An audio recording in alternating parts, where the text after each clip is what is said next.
Maybe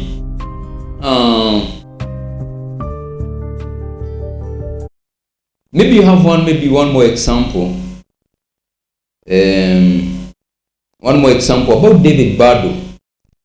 We remember when they were attacked by Amalekites and then their families were taken away. Wakati walienda, kuna about 200 soldiers of his people who are not able to go with them.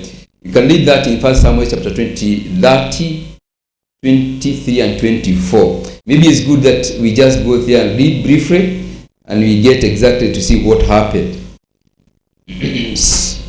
David, I think he had this heart. No wonder God called him the man after his own heart. But he had something. He never took the low road. That chapter 20, verse 23. Wakati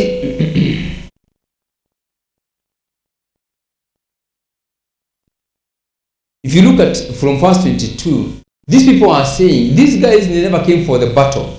They were left behind because they were exhausted. They were not able to go with the other team in the army. So when they came back, this team that were able to go for the battle and they were able to get a lot of loot, whatever they were able to get from the enemy, they said these people will not get anything. In fact, look at verse 22, what they said.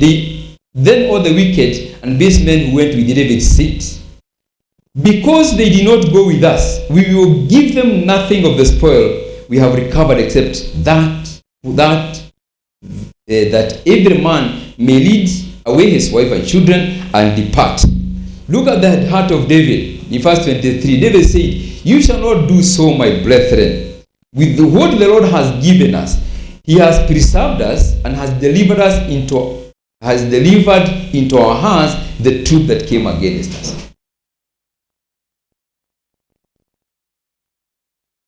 So David, there are another opportunity that he had.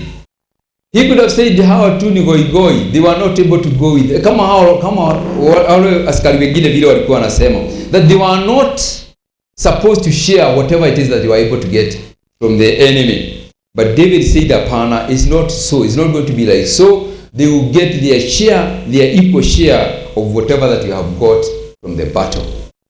Bwana asifiwe. Walking the high road. These institutions tutazipata, you get opportunity to either do good, to forgive, to be able to receive somebody, and yet you can decide which road am I going to take in this particular situation. Mambo ni mengi ambayo inatukujia, but most of the times we find ourselves taking the low road. When God expects us to operate from that law that lifts us up and walk in the high road and respond appropriately in a God-honoring way, we tend to victimize, we tend to revenge, and we tend to hurt wherever we can be able to have an opportunity. I want us to look at why do we tend to take the low road when there are situations in life they come to us as we face different situations in life. Ni kwa nini inatendeka hivyo? Why does it so happen to us? Now,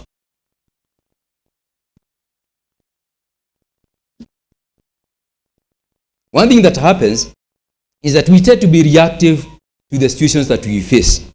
Wakati mambo inakuja, mambo ambaye ni magumu, mambo ambaye ni mtu ambaye amekuja katika maisha yetu, ambaye is an enemy, or maybe somebody who did something bad to us, instead of assessing or responding appropriately, we normally tend to react.